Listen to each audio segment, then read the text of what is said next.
Meryem değil miydi?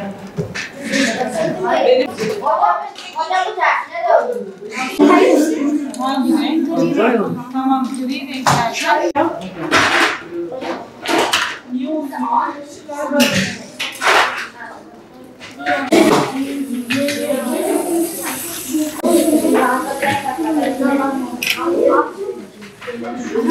Elinde tut, elinde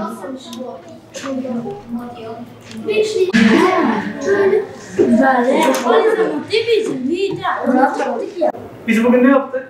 Bisiklet Yaptık değil mi? Şimdi bu bisiklet gidebilmesi için pedallar, işte hızı vesaire falan. Biz bunu nereden ayarlanacağız? Bilgisayarda. Ne vereceğiz ona? Kod.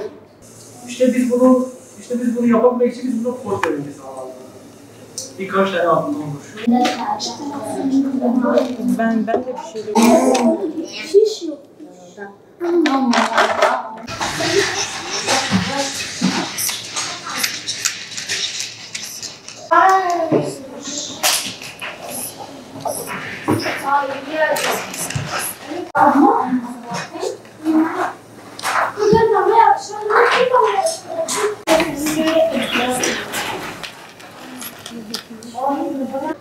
İlk defa bu yıl Şırnak'ta yaz okulu başladı. 3 haftalık sürecek yaz okulunda robotik kodlama ve yazılım teknolojileri dersi verilmekte.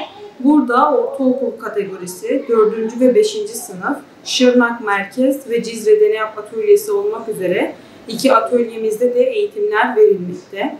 Eğitimler mühendisler tarafından verilmekte. Bu öğrencilerin yazın en verimli, en güzel şekilde geliştirmeleri için bizlerin Türkiye Teknoloji Takımı Vakfı ve Deneyap Türkiye'nin sunmuş olduğu en güzel imkanlardan bir tanesi. 3 hafta sürecek bu eğitimde tam katılım sağlayacak öğrencilerimize de katılım belgesi vereceğiz. İsmail Buliz Ercezeri'nin bilimin sibernetiğin kurucusu, Ercezeri'nin torunlarını yetiştirmek, geleceğin teknoloji yıldızlarının Ercezeri'nin memleketinde yetiştirilmesi için milli teknoloji hamlesine katkı sağlamaya devam edeceğiz.